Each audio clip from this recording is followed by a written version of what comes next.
Aleluia. Eu te adorarei, Senhor. Eu te adoro, Pai. Eu te louvo, Senhor. Tu és o meu Deus, o Deus da minha salvação, Senhor. Muito obrigado pelas tuas obras, pelos teus feitos poderosos, Pai. Muito obrigado pela vida dos meus irmãos, cada um desses teus filhos e filhas, ó Pai, que estão na tua casa nesta noite. Aqui viemos, ó Pai, para te servir, para te adorar. Aqui viemos, ó Pai, para participar, para compartilhar o teu amor, a tua graça, a tua palavra. Obrigado, Senhor, porque há uma mesa preparada, Senhor. E esta mesa foi preparada para mim, para o meu irmão, para nós, ó Pai, para o teu povo, para os teus filhos, ó Pai, para todos aqueles que te seguem, Pai. Que o teu poder seja manifesto nas nossas vidas, que o teu nome seja glorificado para sempre, Pai. Em nome de Jesus, e que todos digam graças a Deus. Pegue a sua Bíblia, por favor, e abra no livro de Hebreus, capítulo 12. Hebreus, capítulo 12. Eu vou ler a partir do verso 12 até o verso 17. Hebreus 12, a partir do verso 12, que diz assim: portanto, fortaleçam as mãos enfraquecidas e os joelhos vacilantes. Façam caminhos retos para os seus pés, para que o manco não se desvie, mas antes seja curado. Esforcem-se para viver em paz com todos e para serem santos. Sem santidade, ninguém verá o Senhor. Cuidem que ninguém se exclua da graça de Deus, que nenhuma raiz de amargura brote e cause perturbação, contaminando a muitos. Não haja nenhum imoral ou profano, como Esaú, que por uma única refeição vendeu os seus direitos de herança como o filho mais velho. Como vocês sabem, posteriormente, quando quis herdar a bênção, foi rejeitado, embora buscasse, não é? Não teve como vocês sabem, posteriormente, quando quis herdar a bênção, foi rejeitado, e não teve como alterar a sua decisão, embora buscasse a bênção com lágrimas. Amém? Que Deus seja louvado pela sua palavra e que Deus fale aos nossos corações através da sua palavra. Você pode ocupar o seu lugar.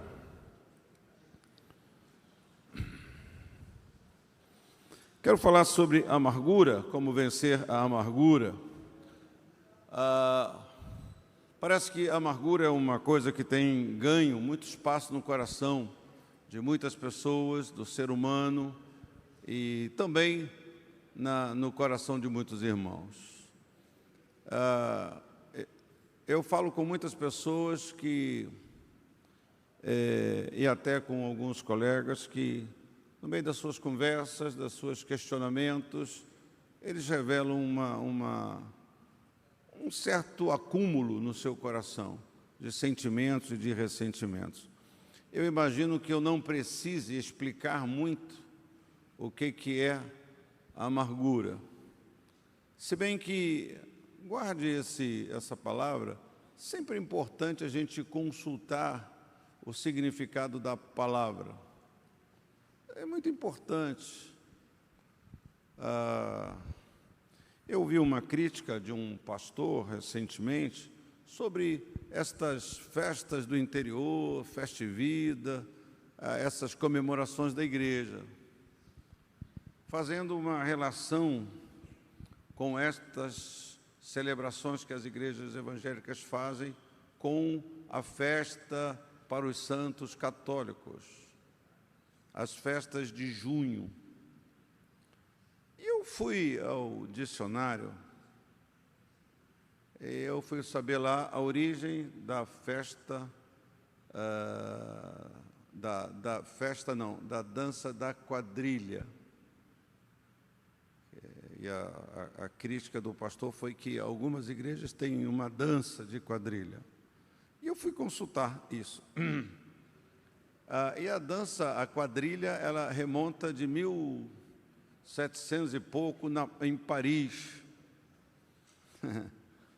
Então, a dança de quadrilha não é uma festa criada ou pela determinada igreja, a igreja romana, para ser uma coisa que saúda os santos católicos. Não. Às vezes a gente pensa que sabe, pensa que conhece, até abre a boca para falar. Então, sempre que você tiver qualquer crise com qualquer coisa, vai consultar, vai pesquisar se aquele seu sentimento procede, se aquele pensamento seu, ele condiz, tá certo? Então, eu vou falar sobre amargura, e amargura significa, é aquele sentimento desagradável de aflição, angústia, desgosto, de dor moral. Você já sentiu dor moral? Alguém aqui já sentiu dor moral? Dor moral, não é? Aquelas coisas, a honra que nós temos, né? São coisas que a gente vive nessa área, que nos atinge. Basicamente, a amargura, ela atinge a nossa alma, ela atinge as nossas emoções. A amargura é uma barreira provocada pelas nossas feridas, pelos nossos ressentimentos, pelas mágoas, armazenadas sem o devido tratamento dessas coisas que nós já temos aprendido na igreja, que é o perdão, né? Envenenando. A amargura é uma coisa que nos adoece, nos enfraquece, nos envenena o interior. Quero que você me acompanhe e entenda que sentir amargura não é um pecado, né? Não é um pecado, mas cultivá-la, não tratá-la, não rejeitá-la, não se afastar destas coisas do seu coração, pode levar você a praticar outros pecados, pode nos levar a muitos pecados e a prejuízos graves para a nossa saúde e para a nossa alma. Isso acontece porque tudo que decorre da amargura gera coisas ruins, que impregnam o nosso espírito, nos fazendo apagar, murchar, definhar aos poucos. O apóstolo Pedro, ele encontrou um homem chamado Simão, que era invejoso e era mal intencionado. Foi aquele homem que desejou comprar o poder para curar as pessoas. Isso está em Atos 8, capítulo 21 a 23. E aí Pedro disse a ele: não tens parte nem sorte nesse ministério, porque o teu coração não é reto diante de Deus. Arrepende-te, pois, da tua maldade e roga ao Senhor, talvez te seja perdoado o intento do coração, pois vejo que estás em fel de amargura, e laço de iniquidade. Então, é importante, queridos, nós nos atentarmos para que a Bíblia alerta contra este mal. Por exemplo, o apóstolo Paulo, escrevendo à igreja, ensinando a igreja, ele advertiu os esposos. Por exemplo, em Colossenses 3,19, maridos, amai vossa esposa e não a trateis com amargura. Então, você estar amargurado, passar por um tempo de amargura, pode não ser um pecado em si, mas vai te levar a cometer pecados contra a sua esposa. Pode ser você transgredir, ofender, machucar. Não é porque você está ali com uma amargura. Não trate a sua esposa com amargura. Paulo coloca também a amargura como produto do pecado humano. Em Romanos 3, ele disse, como está escrito, não há justo nenhum sequer, não há quem entenda, não há quem busque a Deus, todos se extraviaram e a uma se fizeram inúteis, não há quem faça o bem, não há nenhum sequer. A garganta deles é sepulcro aberto, com a língua urdem engano, veneno de víbora está nos seus lábios. A boca deles a tem cheia de maldição e de amarguras. Paulo, também escrevendo à igreja em Éfeso, ele fala como deve ser a nossa nova vida de um cristão, a nova vida em Cristo Jesus. Ele escreveu àquela igreja, longe de vós toda amargura e cólera e ira e gritaria e blasfêmias, e bem assim toda malícia, antes sede uns para com os outros benignos, compassivos, perdoando-vos uns aos outros, como também Deus em Cristo vos perdoou. Então, nós temos essas exortações aqui, não é? Então, nós temos que entender que certas coisas não combinam com a gente. Você é uma pessoa que tem, assim, dentro das suas condições, você procura combinar a sua roupa? Você procura? Eu também procuro. O meu problema é quando eu preparo uma roupa tão bonita e eu chego para minha mulher, você acha que está boa? Ela está horrível. Mas como está horrível? Né? De vez em quando ela me faz trocar a camisa. Não, essa camisa não está boa. Porque a gente tem um cuidado de nos apresentar, não é verdade? De uma melhor maneira que a gente pode. Né? Nem sempre você tem uma opção, né? Nem sempre a gente tem 3 camisas, uma branca, uma azul e uma escura, uma preta, para poder dizer, não, a preta e tal. Às vezes você só tem, nem se preocupa com isso, que só tem aquela. Né? Mas será que eu me preocupo com isso? Será que eu me preocupo como é que eu me apresento, como que o meu interior, porque o que está dentro reflete na gente, reflete nas nossas palavras. Aí o Senhor está dizendo, longe de vós toda amargura, toda, não pode ficar nem um pouquinho, não, e de cólera e de ira. A Bíblia também nos incentiva nesse processo, porque a Bíblia conta a história de algumas pessoas que, eu posso dizer assim, pessoas que venceram a amargura, não é? José do Egito venceu a amargura. A história do José era para ele ser o sujeito mais iracundo, revoltado, amargurado, vingativo, mas não foi isso que aconteceu com José, né? Você conhece a história dele, tinha tudo para ser essa pessoa, foi vendido pelos irmãos, foi vendido como escravo para Potifar, foi assediado e acusado injustamente, foi preso e esquecido na prisão, foi preso injustamente, claro, não cometeu nada para estar naquela situação. Mas José sabia, e isso é importante para mim e para você, que estamos aqui, que também somos tocados por estas coisas, né? É importante porque José sabia que os fatos da vida dele, eles estavam debaixo da mão de Deus, do controle de Deus. Você vai vendo José bendizer o Senhor, você vai ver o José ali tendo aquela relação com Deus, tendo aquela percepção, que não é só que a Bíblia afirma isso, mas eu creio que José sabia disso.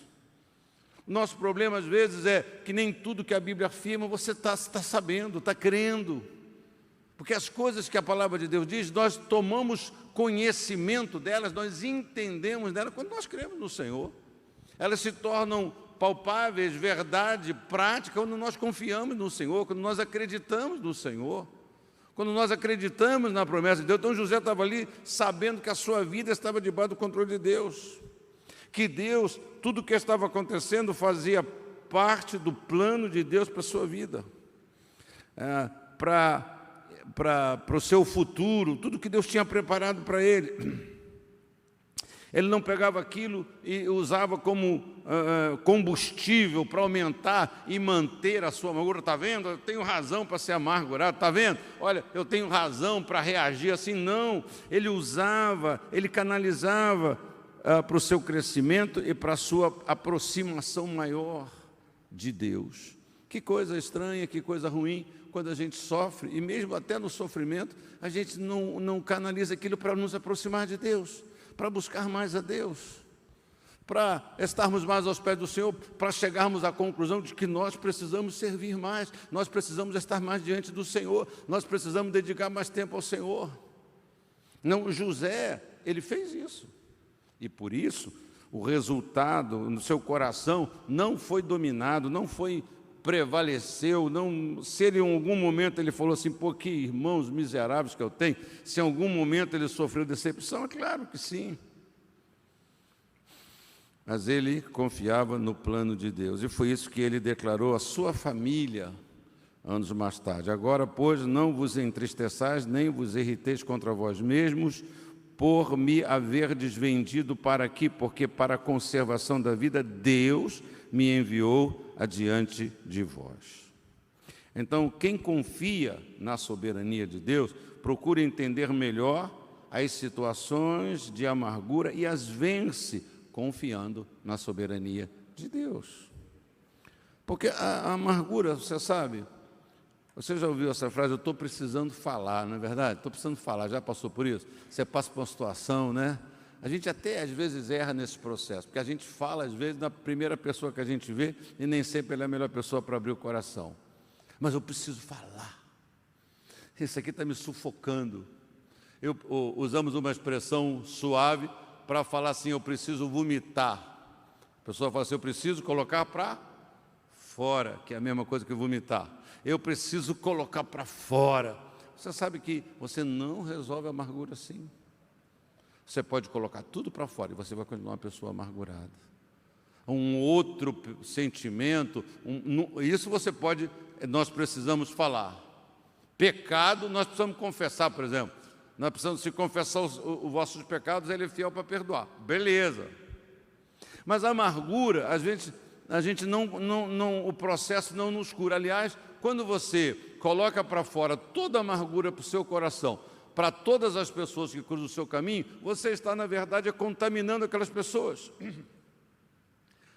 Não sendo a melhor atitude para aquelas pessoas. Quem confia na soberania de Deus, quem crê no Senhor, procure entender melhor. Senhor, eu não entendo porque eu passei por isso, eu não entendo porque eu estou passando por isso, eu não entendo porque estou passando por aquilo outro, mas eu confio no Senhor, mas eu espero no Senhor. Eu não sei o que faço, mas eu espero no Senhor. Então, isso é tão importante para mim e para você, porque nós estamos cercados de tantas coisas, de tantos problemas, e se você bobear, se você baixar a sua guarda, se você não botar um filtro nas coisas para entrar no seu coração, você daqui a pouco é uma pessoa ótima, abençoada, mas está caída, desanimada por causa de tanta amargura no seu coração. A Bíblia nos dá alguns exemplos na Bíblia de pessoas que tiveram essa posição. Uma outra pessoa, além de José, é aquela, eu gosto tanto dessa menina, eu falo muito dela, essa menina israelita lá da história de Naamã. É um outro exemplo, não é? Rei da Síria, comandante do exército do rei da Síria, o Naamã. Ele era um grande homem, mas ele tinha essa lepra, não é? Ele tinha esse problema, e ele era um grande general, um grande conquistador. O Senhor, através do Naamã, deu vitória à Síria, porque Deus queria dar uma lição, Deus queria provar o seu povo. E ao invés de Deus livrá-lo da Síria, Deus deixou eles sucumbirem, e essa conquista Deus a entregou através desse Naamã. E ele era um herói de guerra, mas era leproso. E quando eles saíram daquela conquista da terra de Israel, eles levaram cativa, escrava, uma menina, que ficou a serviço da esposa de Naamã. Então essa menina também poderia ser uma menina amargurada. Ela tinha tudo para demonstrar sua amargura, não é? ela conhecia o poder de Deus através dos profetas de Deus, ela podia ficar lá vendo aquele homem tão importante, ela na casa dele. Também esse miserável invadiu o meu país, me trouxe como escravo, agora eu vou assistir de cadeirinha ele morrer de lepra. A sua amargura podia conduzi-la a uma atitude, até mesmo de pecado. Mas não foi isso que aquela menina fez. Ela, mesmo sendo escrava daquela casa, ela teve uma certa compaixão. Ela não levou em conta aquilo que aquele homem tinha feito para ela, porque parece muito fácil, né? Porque a gente lê as histórias, parece tudo muito simples. Você não sabe quem era ela, não sabe como era a família dela, não sabe o que custou para aquela menina ser arrancada da sua família, ser levada para uma casa para trabalhar ali, não como uma auxiliar, mas como uma escrava mesmo, que o único direito que tinha era obedecer e cumprir as ordens. Mas ela disse, se o meu Senhor fosse lá, tinha solução, tinha jeito para ele, tinha condições para ele, ela tinha tudo, mas ela tomou o caminho da graça e falou, e a sua palavra aparentemente, e isso também tem tantas lições para mim aqui. Quantas vezes a gente fala assim, eu queria falar com o meu patrão, mas ele é tão importante, ele é herói nacional, ele é general, eu vou falar, não vai dar importância. Alguém que vai pregar o Evangelho tem que saber que o poder de Deus já está no Evangelho de Deus. O meu papel, o seu é falar, e não achar que eu vou falar e não vai adiantar. Sempre que você achar que vai falar e não vai adiantar, você não vai falar nada. É uma boa desculpa para ficar quieto. Não, aquela menina, ela tinha esta fé em Deus, esse amor pelo próximo, mesmo sendo o próximo o seu opressor. E ela falou, se o meu Senhor fosse lá, teria cura para ele. E aquela palavra moveu tudo que moveu. E Naamã, depois do seu milagre, disse, eis que agora reconheço que em toda a terra não há Deus, senão em Israel. Agora peço que aceites um presente do teu servo. Naamã dizendo para o profeta, agora eu reconheço. Onde que isso começou? Com uma menina que não se deixou dominar pela amargura. Você já percebeu, queridos, que às vezes nosso coração é tomado pela amargura, mas nós queremos que em troca disso venha milagre, venha bênção, venha mudança. Você sabe que um coração amargurado não é só um outro cristão que sabe ver, que sabe ler. As pessoas ao nosso redor também sabem ver. E não tem nada mais mal, não existe uma pior arrumação da sua alma que você deixar a amargura dominar, porque a amargura ela vai dominar as nossas palavras, as nossas reações. Vai prevalecer no coração de uma pessoa amargurada por aquelas coisas que aconteceram, pelas pessoas que as feriram, pelas circunstâncias da vida.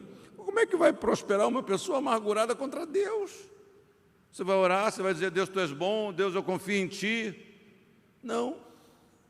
E a situação não muda, e a situação não melhora, e o tempo passa, e os dias voam, meus irmãos, não é verdade? E a gente fica ali, como que marcando passo. Eu não vejo nada acontecer, eu não vejo milagre no meu trabalho, eu não vejo milagre na minha casa, eu não vejo milagre na minha família, eu só vejo tragédia na minha família. Um outro exemplo da palavra de Deus é Jó,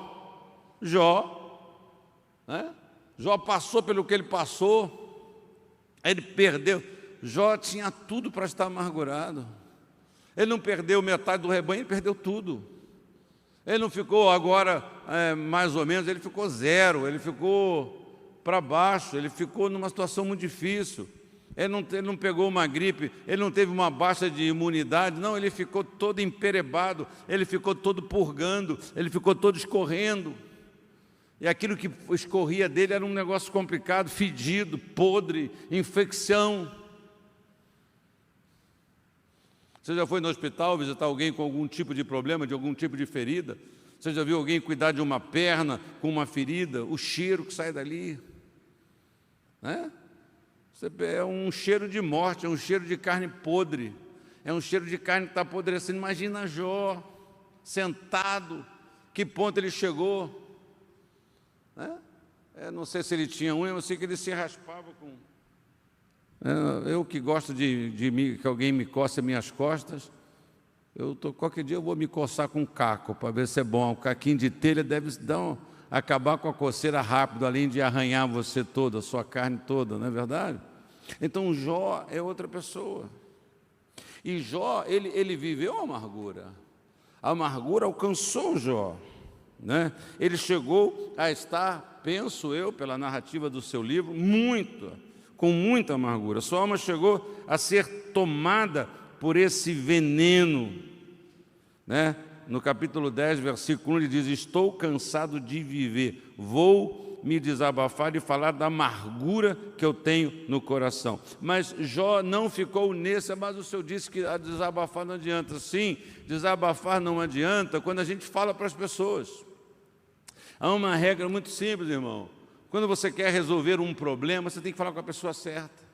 Você quer resolver um problema, você tem que falar com a pessoa certa. Jó, ele falou com Deus, ele orou, ele buscou a Deus, ele falou com Deus, ele reclamou com Deus, entre aspas, ele brigou com Deus, ele disse coisas difíceis para Deus, mas a Bíblia diz que em tudo que ele abriu o coração, ele não pecou contra Deus, embora ele tenha dito coisas que a gente acha assim, poxa, que coragem dele falar isso para Deus, que coragem dele falar assim, poxa, eu quero morrer, não é isso que ele falou aqui?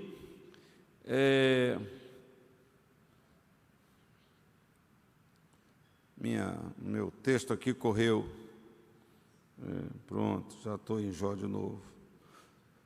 Então ele disse, estou cansado de viver, eu quero morrer. Mas Jó, repito, orou. Ele não aceitava essa situação. Depois você lê o capítulo 10 na sua casa, versículo 2, versículo 3, vai lendo.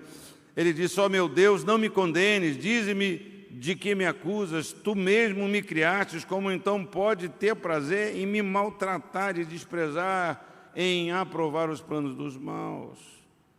Então diz o texto que Deus não responde a Jó, mas o faz entender os seus planos. E no final, Jó disse, eu reconheço que para ti nada é impossível e que nenhum dos teus planos pode ser impedido. Antes eu te conhecia só por ouvir falar, mas agora eu te vejo com os meus próprios olhos. Você sabe, novamente aqui a gente tem uma questão relacionada aos planos de Deus. E foi esse final de semana que eu falei aqui na igreja, no domingo, né? Como é que está você com relação a isso? Você entende que Deus tem um plano para a sua vida? Deus tem um plano para cada um de nós. Que Deus não tem pessoas assim, que ele não estava nada para fazer, não, pega aquela besta do Miguel mesmo ali, mas sabe esse cara, então tem um plano para a minha vida, Deus tem um plano para a sua vida. Mas qual é o plano da minha vida?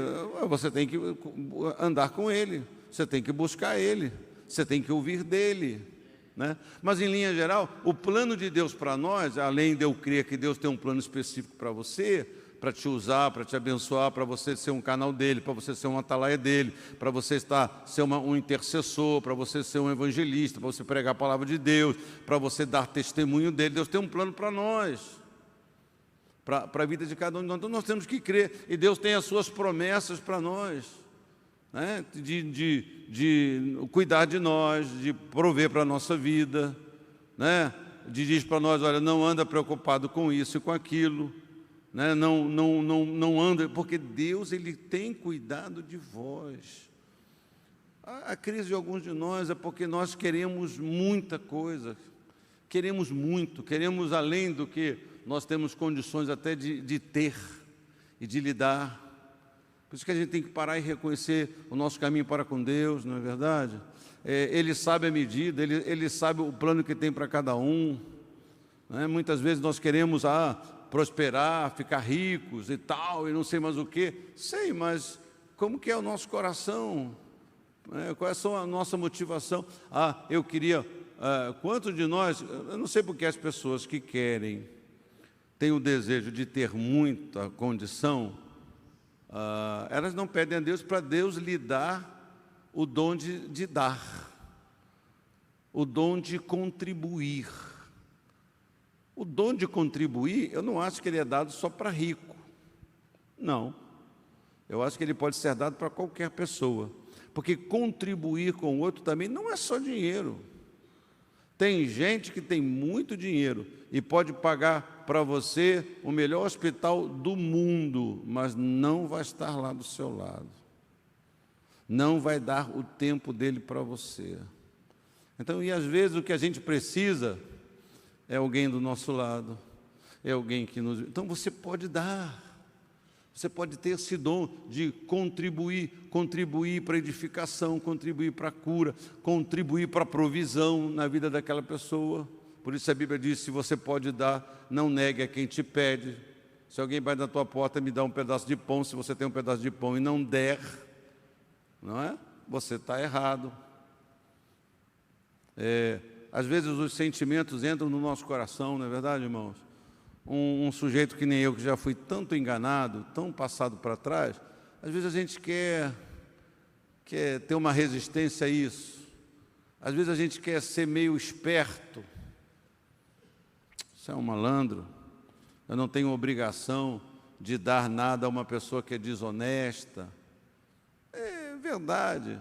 Mas a pergunta ainda insiste, se eu der, às vezes a gente não dá, e eu não dou, por exemplo, atualmente, eu não dou nada para ninguém que pede na rua, no carro, não dou nada para ninguém.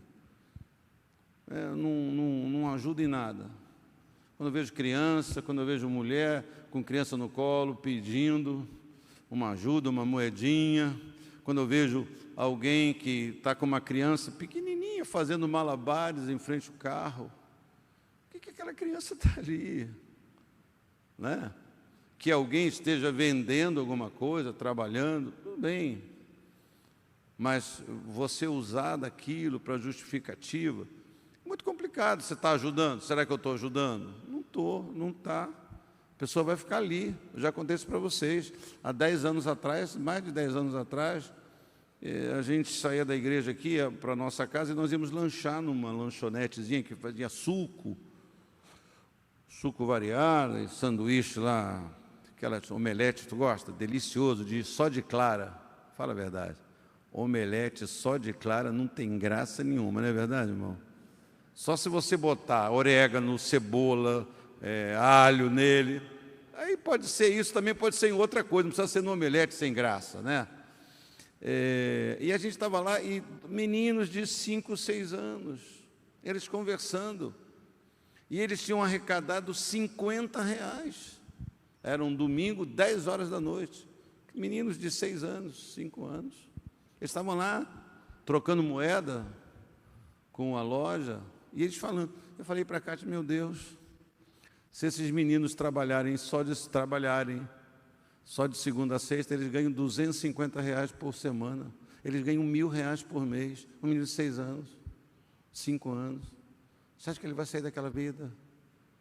Você acha que vai mudar a vida dele? Mas, voltando a essa questão de dar, poxa, a gente deve dar. Como é que vai negar? Alguém chega para você, né? E veja quantas coisas nos atrapalham. Vem um irmão, tem um problema, pede para você uma ajuda. Você pode dar. Se você não pode dar, você não pode dar. Ô, irmãozão, pediu para o cara errado. Pede para o pastor Marco. O pastor Marco tem grana. Sei lá, quem tem grana. Pede para a Cátia tem cara de quem tem grana, sei lá para quem pede, né? Mas eu não posso, pediu para a pessoa errada. Mas se você pode, se você tem, né? Tá bom. Então, mas a gente faz essa interpretação, a nossa maneira de olhar, e acaba que a gente ajuda só quem a gente quer. Não é só quem a gente simpatiza, ou só quem a gente conhece muito. E às vezes até quem a gente conhece muito, ainda assim a gente se nega de fazer, não é? Então o Jó retrata essa questão. Então eu quero incentivar você nessa noite, partindo dessas poucas palavras e desses exemplos. Esses exemplos são assim, mas eu fui traído. Esses homens também foram. Mas eu passei por isso, essas pessoas também passaram. Esses exemplos bíblicos eram pessoas, eu fui abusado, eu fui explorado, a menina também foi. Esses exemplos da Bíblia incluem tudo aquilo que eu e você passamos, inclui tudo aquilo que nós vivemos, inclui a razão porque talvez você esteja meio assim, né? E nós não percebemos isso, né? A Bíblia diz que de uma fonte não sai. Então a amargura não deve estar no meu coração. E se você começa a expelir a amargura, então alguma coisa precisa ser mudado no nosso coração, mudado no nosso interior, mudado no seu íntimo, né? Precisa falar, precisa pedir a libertação de Deus, precisa dizer, eu não quero isso para a minha vida. Precisa tomar as decisões de perdoar, precisa tomar as decisões de esquecer, de deixar para lá, tomar uma decisão em oração. Você precisa se recusar a andar, a viver amargurado. Você tem uma raiz, né? Tem um texto que fala da raiz da amargura. Então, a Bíblia você precisa ler, repetir, estudar, meditar, não é? Aí cada um dá uma interpretação, pode dizer que a raiz é isso, mas só de falar que há uma raiz, que tem uma raiz, que tem algo que às vezes a gente trata superficialmente, mas fica lá uma raiz, e a raiz que não é arrancada, ela volta a brotar, né? Ficamos mais receptivos ou mais sensíveis a essa questão. Então, Deus não quer que você seja um homem ou uma mulher amargurada. Não, Jesus te salvou, colocou em você o Espírito Santo, deu a você perdoou os seus pecados todos, né? Purificou o seu coração, a sua alma. Você tem que se recusar, você tem que dizer não, você tem que olhar para as coisas boas, né? Você tem que olhar para aquilo que você tem que ter esse coração para diante de Deus, né? E não tem que culpar ninguém, porque José não fez isso, não adianta culpar. Quem dera voltar atrás, se pudéssemos, José, se nós soubéssemos, nós nos íamos fazer isso com você, mas não pode, esse remédio não tem mais. Evitar, retroceder no tempo não vai funcionar. Nós precisamos saber cuidar, nós precisamos falar com quem resolve, e falar de todo o coração, e falar com Deus, e abrir o coração para Deus, e pedir que Ele derrame graça sobre as nossas vidas. Nós vamos participar da ceia. Poxa, que bênção, que maravilha. Será que você vai deixar que uma amargura no seu coração atrapalhe até você tomar ceia? Uma pessoa amargurada, uma tendência a tudo ser engolido pela amargura, não é verdade? Parece que prevalece aquilo, não resolve. Mas a minha palavra para você é: abra o seu coração, tome a ceia pela fé. Você, pela fé, pode fazer isso, pode tomar a ceia e dizer: Senhor, me limpa, me purifica, porque isso é libertação nossa, né? É libertação da nossa vida. E eu não posso repreender de você um espírito de amargura, porque a amargura é uma coisa da carne, da humanidade. Nós nos deixamos amargurar, não é? Então, é você que diz assim: Senhor, me muda, me sara, me liberta, tira do meu coração.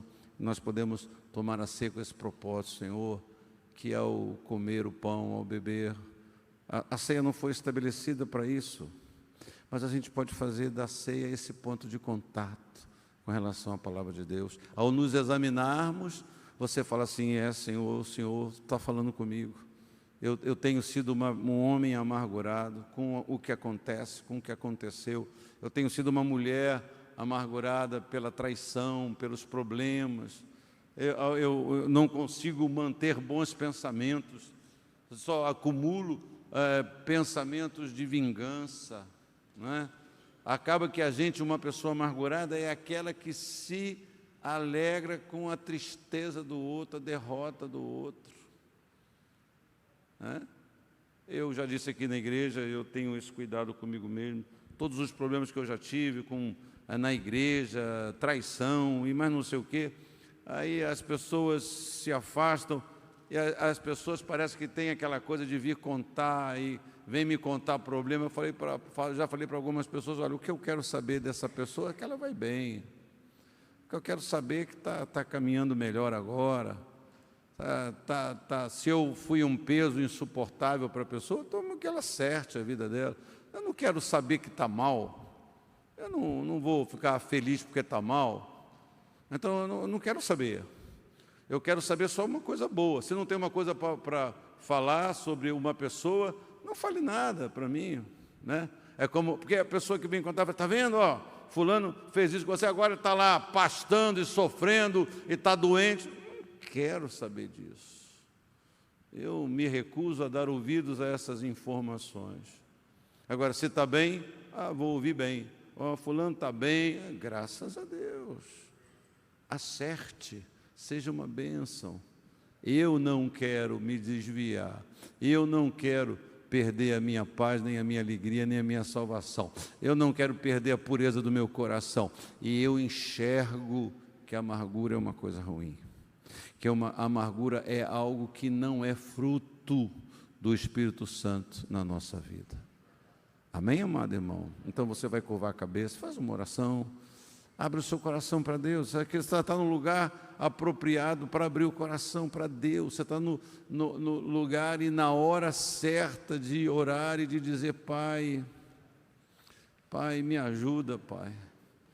Não adianta, querido, você varrer a amargura para debaixo do tapete. Não vai resolver. Não vai resolver você dizer que não está se você está. Não vai curar e resolver se você finge. Finge que perdoou. Finge que está tudo bem. Finge. Está certo. Você não deve abrir a sua boca para qualquer pessoa, para todo mundo. Às vezes a gente abre o coração para o irmão, não é que o irmão é ruim, é que o irmão é muito novo na fé. É que o irmão ainda está dando os primeiros passos. E ao abrir o coração para essa pessoa, você vai estar jogando um fardo imenso sobre ele, que ele ainda não tem condições de suportar, não tem condições de te ajudar a carregar o seu fardo pesado. Então, fale com Deus, ore ao Senhor, fale com